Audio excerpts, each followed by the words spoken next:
वंशी विभूषित करा नवनीरदाभात पीतांबरादरुणबिंब बफलाधरोष्टात्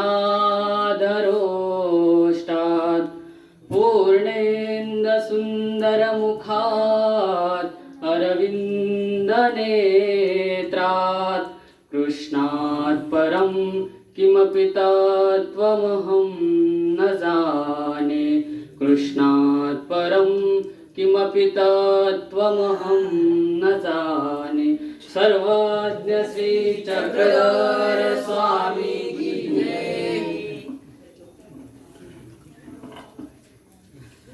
पूर्ण परब्रह्म परमेश्वर अवतार सर्वज्ञ श्री चक्रधर स्वामी ना मुख्य करून मी पाचव्या अवतारांना साष्टांग दंडवत प्रणाम करतो व या नवरात्र निमित्त आयोजित असलेली ही शारदीय व्याख्यानमाला आणि या संपूर्ण शारदीय व्याख्यानमालेचे अध्यक्ष प्रातस्मरणीय महाराष्ट्राधिकरण सर्व उपमा अलंकृत गुरुवर्य श्री मामाजी व तसेच मला ज्यांनी घडवले मडवले लहानाचे मोठे केले चांगल्या वाईट गोष्टीची शिकवण देऊन या योग्य केले असे शिराढोण निवासी मम गुरुवर्य गोवर्धनकर मम गुरुवर्य परम पूज्य परम महंत श्री गोवर्धनकर बाबाजी बिडकर। मी गुरुवारांना पण दंडवत प्रणाम करतो व उपस्थित साधू संत आश्रमस्थ विद्यार्थीगण व बालगोपाळांनो,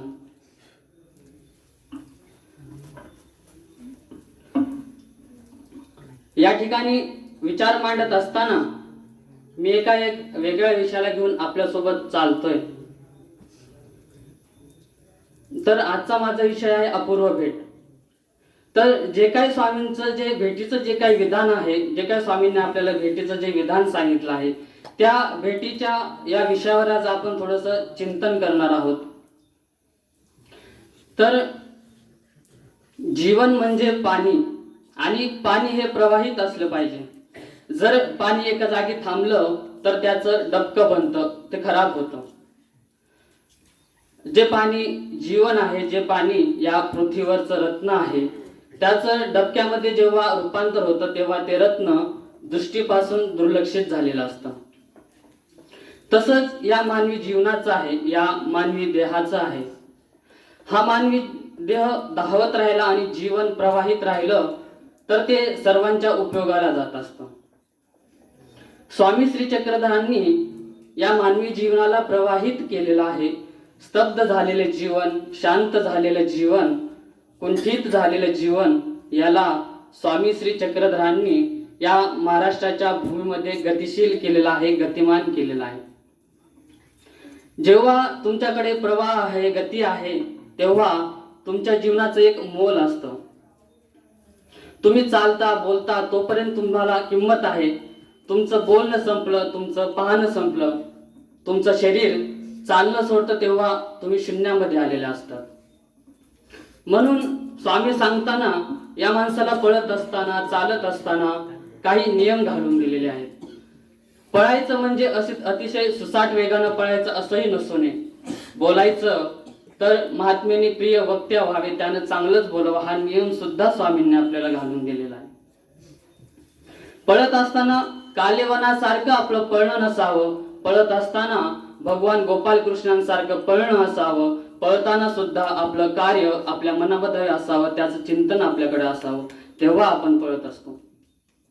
महानुभाव साधक अगदी ढोऱ्या डोंगराकडे पळतात, चालतात, परंतु त्या चालताना मनामध्ये चिंतन आहे, तोची व्हावा, तोची भेटावा, म्हणून त्या चालण्याला, त्या गतीला एक विशेष आकर्षण, एक विशेष किंमत आहे।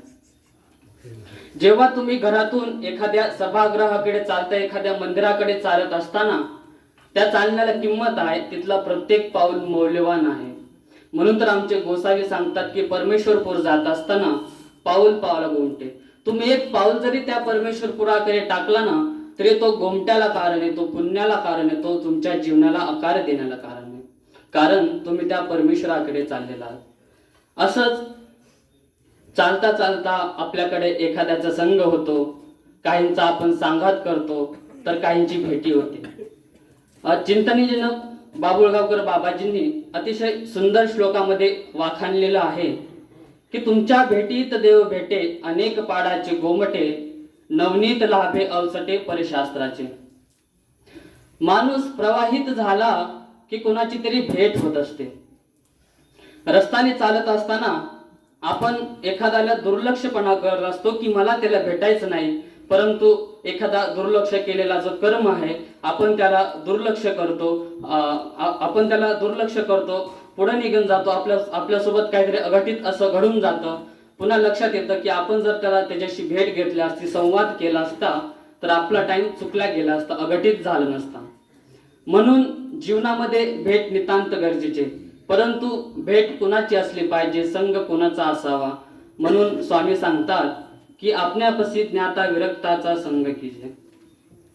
संग करत असताना सुद्धा तो व्यक्ती ज्ञात असला पाहिजे, विरक्त असला पाहिजे, इथीचा असला पाहिजे. आपण जीवनामध्ये जेव्हा जेव्हा भेटण्याचा प्रसंग येतो तेव्हा आपलं मन सद्गतीत झालेलं असतं, आनंदित झालेलं असतं. आज आपण सगळेजण भांडतो, सगळेजण चिंताक्रांत आहोत की आपल्याला आनंद नावाचं जे रसायन आहे ते सापडत नाही. प्रत्येकाचा चेहरा पडलेला आहे, प्रत्येक जण भेटतोय. सकाळी उठल्यापासून ते अगदी रात्री झोपेपर्यंत आपण असंख्य लोकांना भेटतो, मात्र त्या भेटण्यामध्ये आनंद येत नाही. जो आनंद स्वामी श्री चक्रधरांनी सांगितला, एकमेका भेटल्या हे भेटल्याचा पहाड जाय. भेटतोय, सकाळी उठले की घरात पहिली आईची भेट होते, दुसरी वडिलांची होते, तिसरी भावंडाची होते, चौथी मित्राची होते. मार्केटमध्ये बाहेर गेलं की असंख्य लोकांच्या भेटी होतात, असंख्य लोकांच्या मांदियाळीमध्ये आम्ही असंख्य लोकांना भेटत असतो. परंतु त्यांना भेटलं की आमच्यामध्ये चिंता काहूर निर्माण होते आणि त्या ठिकाणी आम्ही एकमेकांना भेटत नाही, तर आमचं त्या ठिकाणी एकमेकांचं खेटणं झालेलं असतं. आणि ज्या ठिकाणी भेटणं सोडून खेटणं होतं ना, त्या ठिकाणी संघर्ष निर्माण झालेला असतो, तिथं संहार आहे. दोन रेल्वे जेव्हा एका रेल्वे पटरीवरती एकमेकाला धडकतात तेव्हा एसआयटी सारखी टीम निर्माण करावी लागते, संशोधन करावं लागतं की असं का झालं. लाखो लोक व्यस्त होतात, लाखो लोकांना काम लागतं, कारण तो संघर्ष आहे, ते खेटणं आहे, ते भेटणं नाही. लोखंड जेव्हा लोखंडाला घासतं त्या ठिकाणी अग्नी प्रज्वलित होतो, तो संघर्ष आहे, ते खेट नाही. भेट पाहणं रेल्वे स्टेशनवरती होत असते. इंजिन पुढे, डब्बे मागे, आणि ते इंजिन हळूवार येतं आणि ते 1.5 क्विंटलचा असलेला तो कोंडा जेव्हा त्या डब्याला अडकवला जातो ना, तेव्हा त्या माणसाला कुठलंच वजन होत नाही आणि ते इंजिन त्या डब्यांना घेऊन हजारो किलोमीटरचा प्रवास करत असतात, मात्र ते एकमेकांना सोडत नाही, ते भेट नाही. डब्यांनाही असं वाटतं की इंजिननी मला ओढावं आणि इंजिनलाही असं वाटतं की जर मला डबे असतील तर मला किंमत आहे, ते भेट नाही. तसं या जीवनामध्ये आपण त्या देवाला भेटण्याकरता जन्माला आलो, मात्र आम्ही इथे आल्याच्या नंतर एकमेकाला खेटण्यामध्ये टाइम वेस्ट करत आहोत, टाइम वाया घालवत आहोत. इथे आल्याच्या नंतर आम्हाला त्या देवाला भेटायचे. म्हणून स्वामींनी सांगितलेली भेट अत्यंत महत्वाची आहे. काही भेटींना स्पर्श करत करत आपण पुढे निघणार आहोत. तुम्ही कधी महाभारत रामायण ऐकलं असेल, वाचलं असेल, तर त्या महाभारतामधली एक भेट अशी होते, एकीकडे 5 भावंड आहेत तर एकीकडे 100 भावंड आहेत आणि 105 भावांमधली ती भेट संघर्षाला कारण झालेली आहे. एकाने सांगितलं की पांडवांना काही नाही दिलं तरी चालेल, फक्त 5 गावे द्या, आणि दुसरा त्याला त्याच भेटीमध्ये सांगतो की सुईच्या टोकावरती मावेल एवढी भूमी सुद्धा मी पांडवांना देणार नाही. ही एक भेट सुद्धा आम्ही अनुभवलेली आहे. ते भेट नसून ते एकमेकांचं खेटणं झालं आणि ते खेटणं त्या महाभारतामध्ये विनाशकारी झाले. ते कुरुक्षेत्रामध्ये आम्ही त्याचा अनुभवलेला आहे. जर कदाचित त्या महाभारतामधलं खेटण्यामधलं भेटण्यामध्ये रूपांतर झालं असतं आणि दुर्योधनाने सहज पांडवांना 5 गावी दिली असती तर एवढं महाभारत घडलं नसतं आणि कुरुक्षेत्राची सात्विक भूमी रक्तानं माखल्या गेली नसती, रक्ताचे पाठ त्या ठिकाणी वाढले गेले नसते. मात्र त्या भावंडांना भेटता आलं नाही. खूप मोठी शोकांतिका.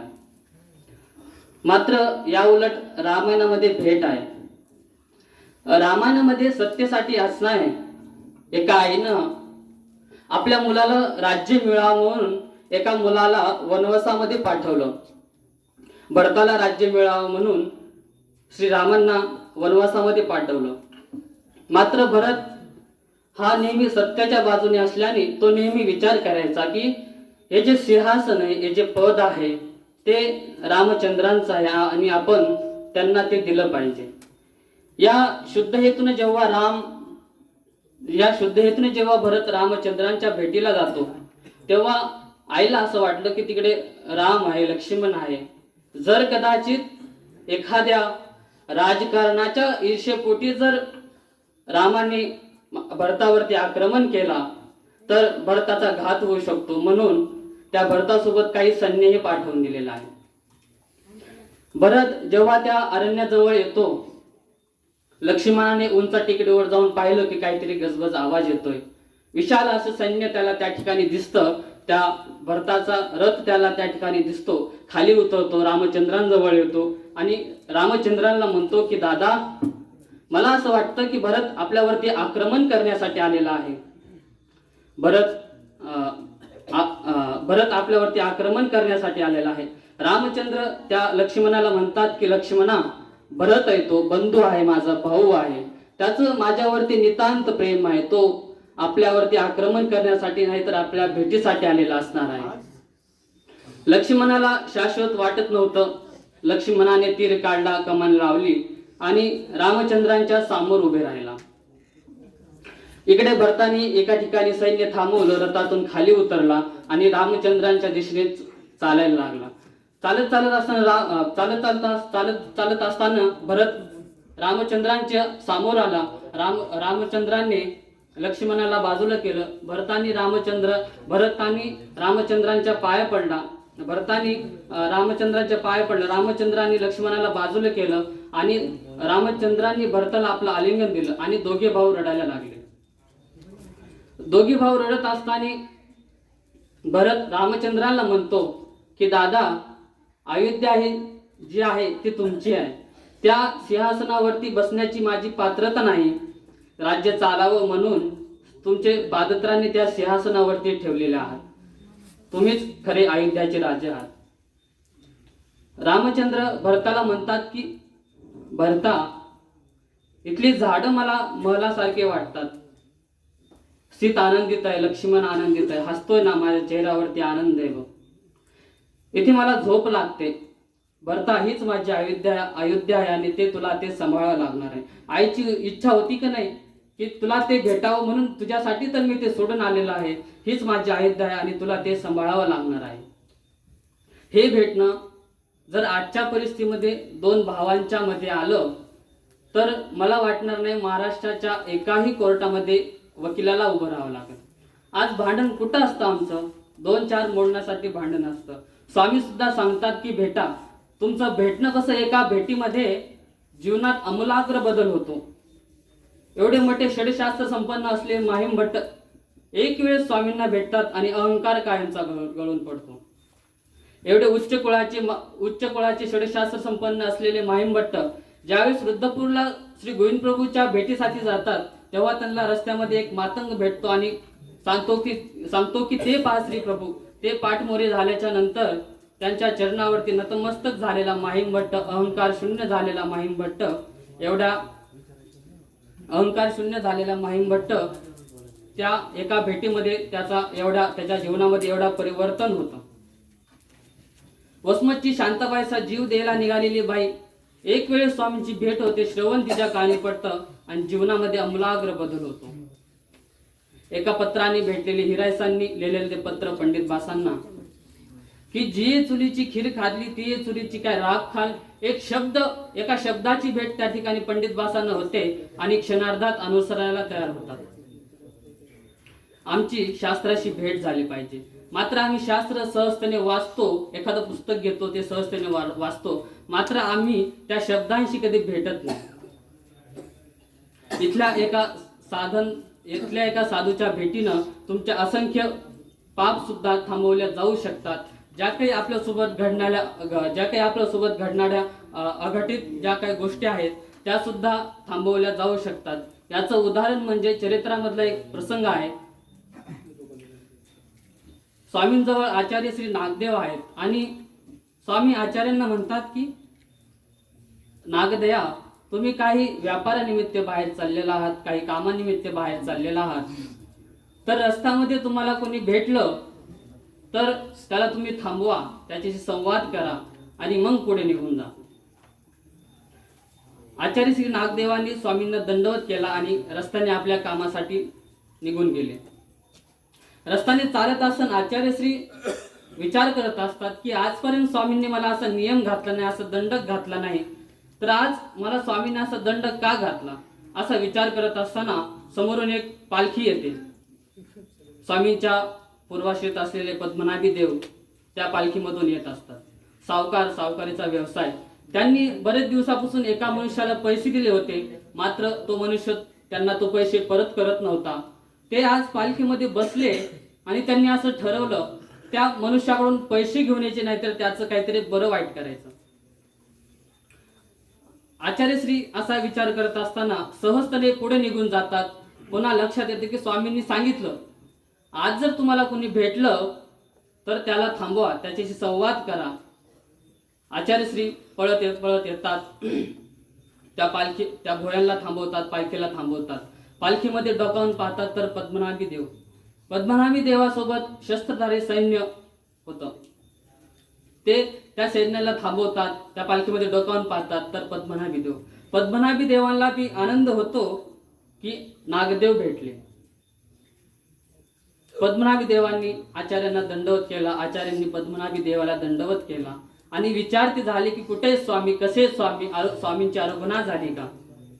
काही क्षणासाठी पद्मनाभी देव विसरून गेले होते की आज मला एखाद्याला भेटायचं, एखादं बरं वाईट करायचं आहे.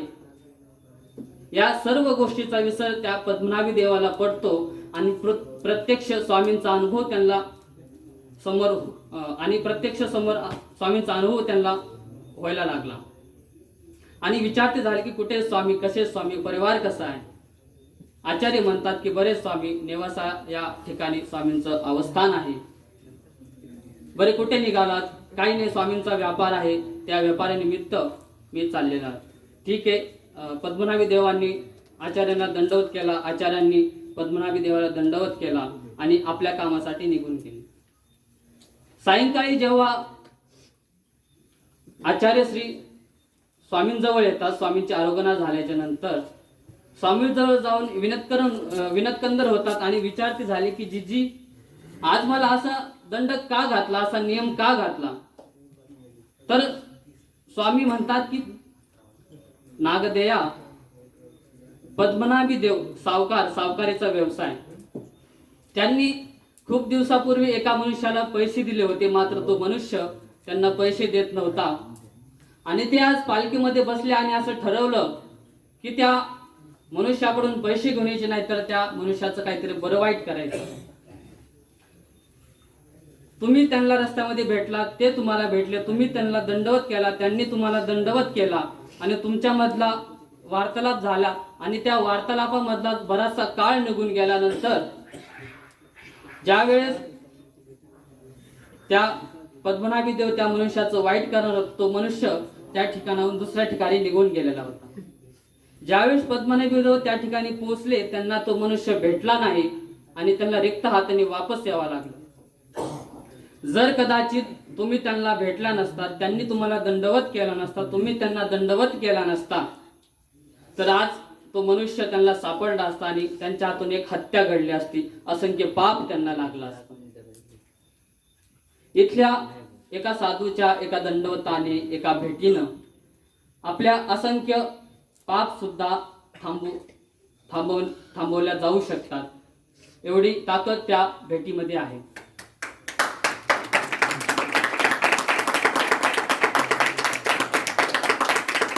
आणि भागवतामध्ये एक प्रसंग येतो.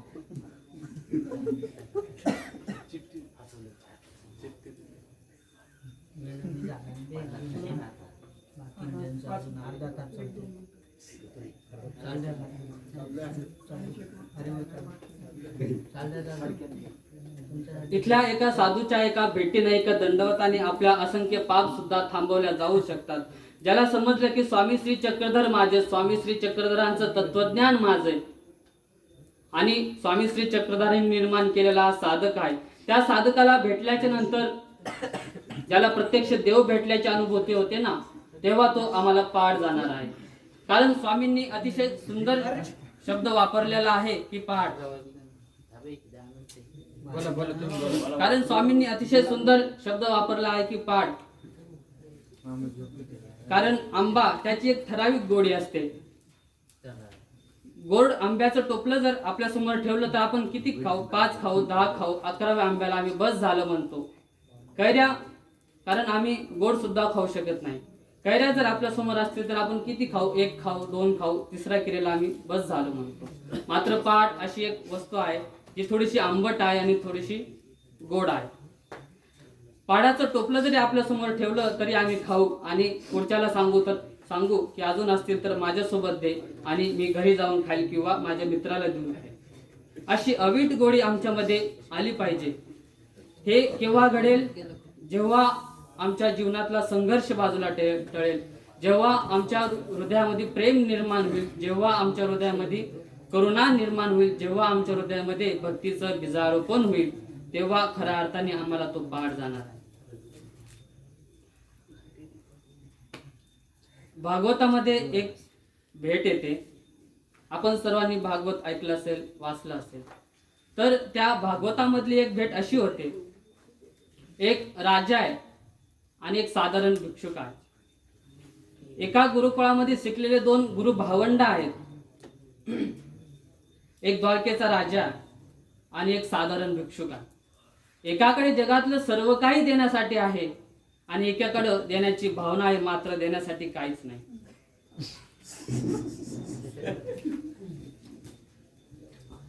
भिक्षा मागून जो आपला उदरनिर्वाह करतो असा उच्च कोटीचा तो भिक्षुक आहे.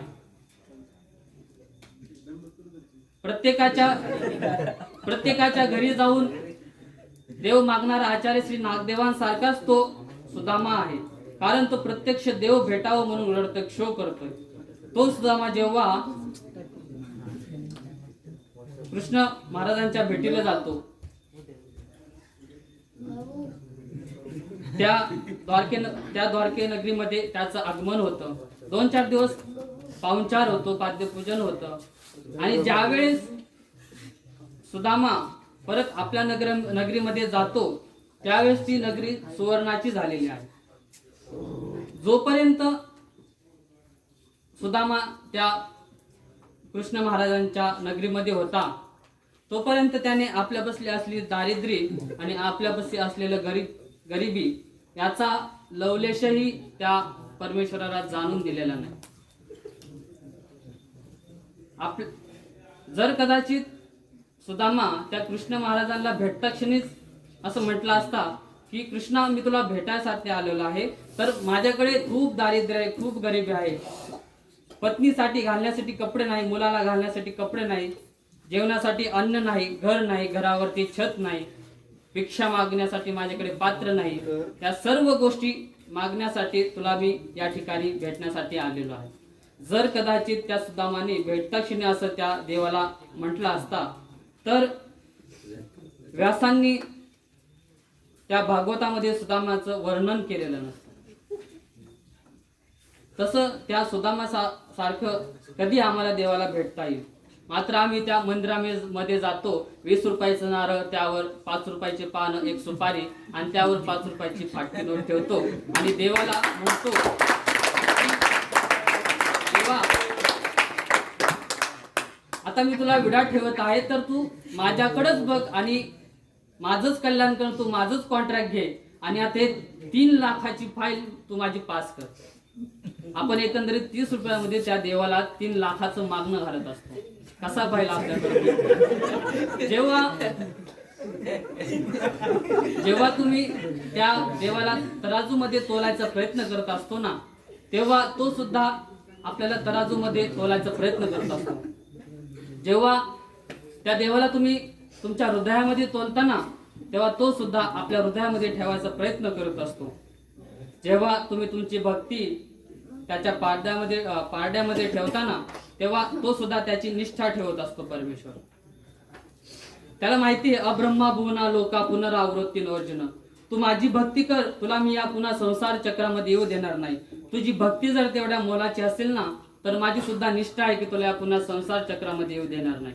आणि जर तुम्ही त्या देवाला व्यवहारामध्ये मोजायचा प्रयत्न केला तर तो सुद्धा परमेश्वर तुमचा व्यवहार त्या देवतांकरवी मोजत असतो. म्हणून आमच्या जीवनामध्ये भेट नितांत गरजेची आहे. आपल्याला लीळाचरित्र, स्मृतीस्थळ, भागवत हे भेटणं शिकवतं. स्वामी सुद्धा सांगतात की भेटा. एका भेटीमध्ये ज्यावेळेस आपण एकमेकाला भेटतो तेव्हा आपल्या जीवनामध्ये आनंद आणि प्रेम योग हीच या ठिकाणी मी सदिच्छा व्यक्त करतो. आणि आयोजकांनी मला इथे बोलण्याची संधी दिली त्याबद्दल मी त्यांचे आभार मानतो. बोलण्यासाठी तर खूप काही होतं पण वेळेचा अभाव आहे आणि आपल्याला पुढील वक्त्यांचे बी या ठिकाणी मनोगत ऐकायचे आहे. मी या ठिकाणी माझ्या लांबवलेल्या विचारांना इथंच पूर्णविराम देतो. सर्व